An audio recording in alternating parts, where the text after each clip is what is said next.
Howdy, folks. Thanks for tuning in. Hope y'all doing okay. So, something that's been on my mind a little bit that I don't get is why prominent members of society lie to the average person. Here's what I mean by that.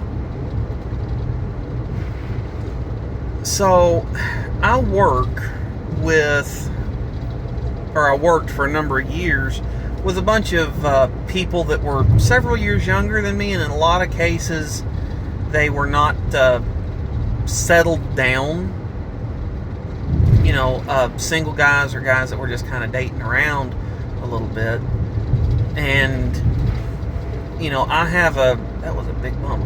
I have a decent job, and you'd have these guys come in, that have been there the same amount of time that I had, but didn't have responsibilities like parents do, and they went out, bought brand new Mustangs, always on vacation, nice vacations every time they took off, motorcycles, and everything new, all the time.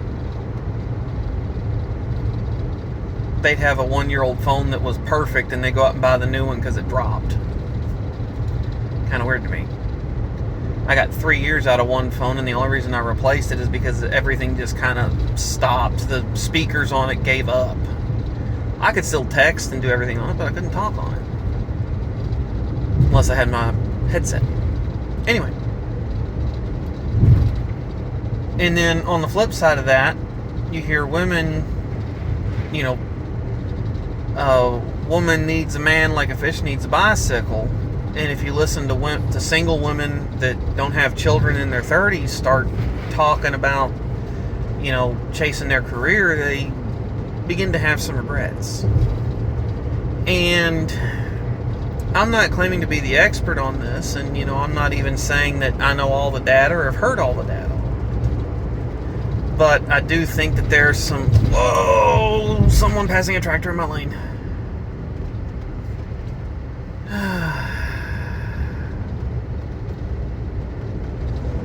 But I think that men and women are driven towards certain behaviors, good and bad.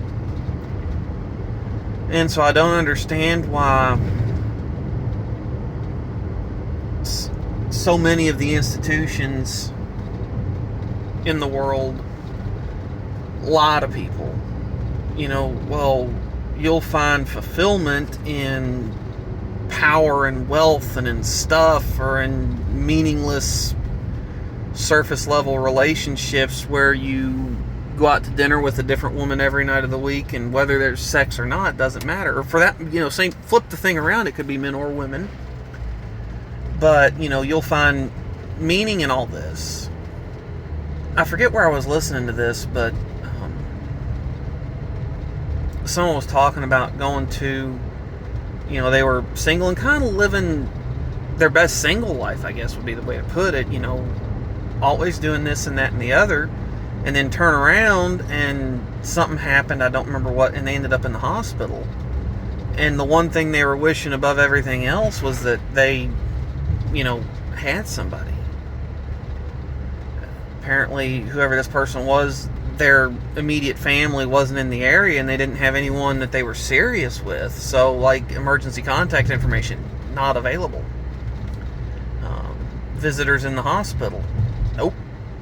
Someone to help out around the house when you get out of the hospital and you're going to need some help doing, taking care of yourself, not necessarily getting up and going to the bathroom or whatever, but it sure would be nice to have someone cook for you, or clean for you, or do your laundry. Didn't have that. And so, I've told my wife this before, and I've said it multiple times, and I'll say it again on this.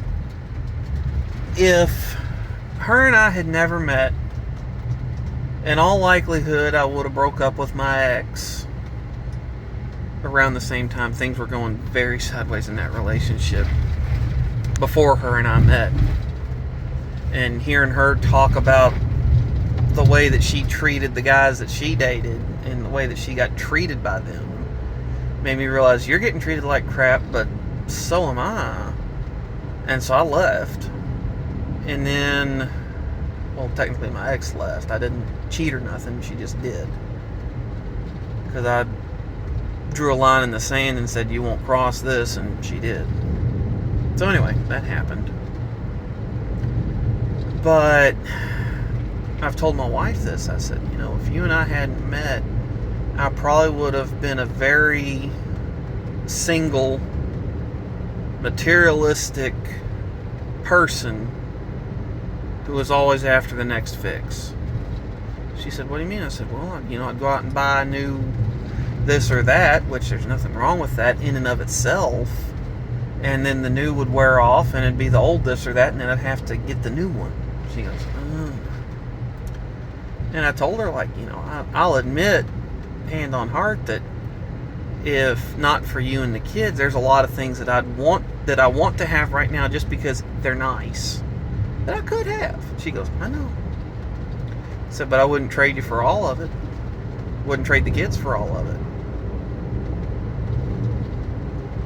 And there are a lot of things that I still want to do, whether it's just me or me and my family, that if it were just me and no kids, I could scratch some of them things off the list quicker. Still wouldn't trade them for it. There's fulfillment in the impact that you have on people, that you have on people's lives, especially your kids. And not tooting my own horn here, but when my youngest, this was several years ago, my wife ended up in the hospital for close to a week with Lyme disease. The way it affected her, she couldn't move anything from her knees down. And so that day, I got her out to the car, got the kids somewhere. They were hanging out with grandparents, and then I took her to the hospital. And when she got out of the hospital, she needed help with a lot of stuff. When she got out, she could move around, but she wasn't light on her feet by any stretch of the imagination, so I'm having to do laundry. She was cooking clothes, but I'm having to do laundry because of the stairs. So, and there have been a couple times, I've never been down that bad, but there have been a couple times where I've had something happen where walking sucks, or this sucks, or that sucks, and so it's nice to have a little bit more help around the house than normal. And there have been a couple times where she's told me, get on your butt and let me take care of you for a minute, you're hurting. And a couple days later, I'm nursed back to health from her tender loving care and her feisty attitude. So, just something to think about. There's a lot more fulfilling things than stuff and status and money. So, and I've had lots of money in the bank, and I've had negative money in the bank, and none of it really affected, aside from getting creditors off my back. Once that's done, none of it really matters anyway. That's what I got, folks. Thanks for tuning in.